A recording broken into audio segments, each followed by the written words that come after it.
I wanted to give you a little insight on what a certified financial planner does. So I'm a certified financial planner.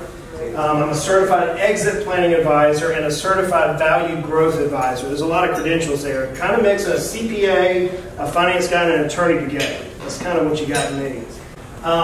What I do is I help business owners grow their net worth. I'm not interested, so to speak, in growing a stock portfolio. I think that's hooey for the world that we operate in. I'm interested in driving net worth, and for most of us, myself included, our business is our #1 asset. How can we drive the value of our company through the roof? That's what my focus is. So Chris and I work together a little bit. My question that I often ask folks is, where do we get advice from? Are we getting it from our peers? Are we getting it from magazines, insurance agents, stockbrokers, heaven forbid? Are we getting it from someone like Chris or their firm?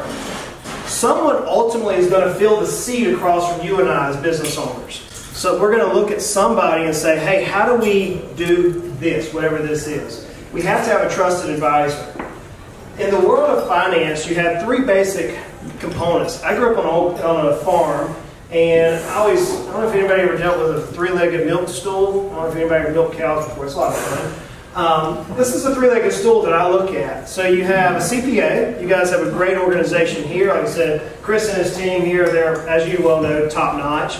You have a CFP, and you have a business and tax attorney.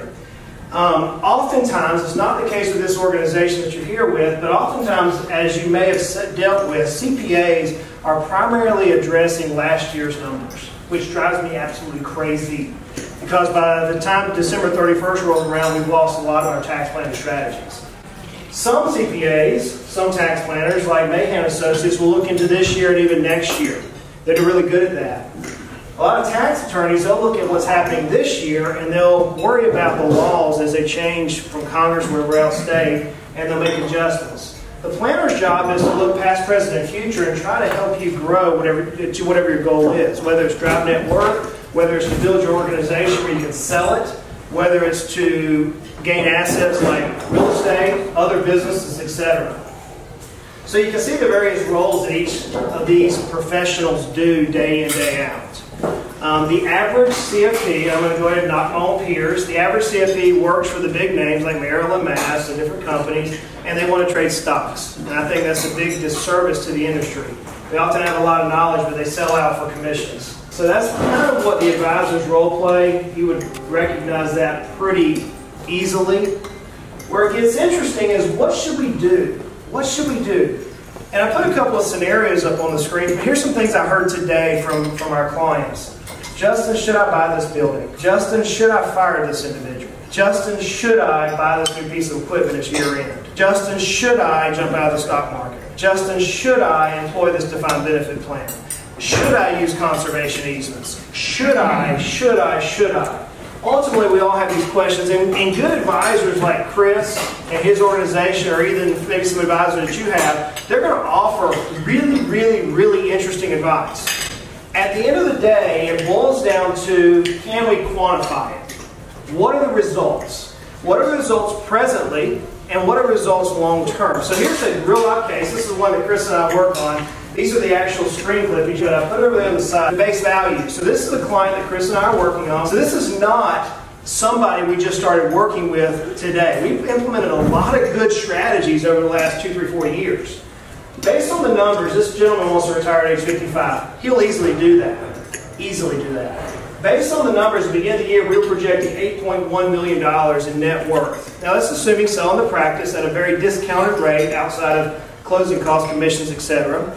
That's not including selling the real estate. We didn't want to sell the real estate that he owns. We may look at REITs, we may look at some other scenarios, may look at some long-term leasing. But in this case, he was at $8.1 million. Chris and I began bounding our heads together probably November last year.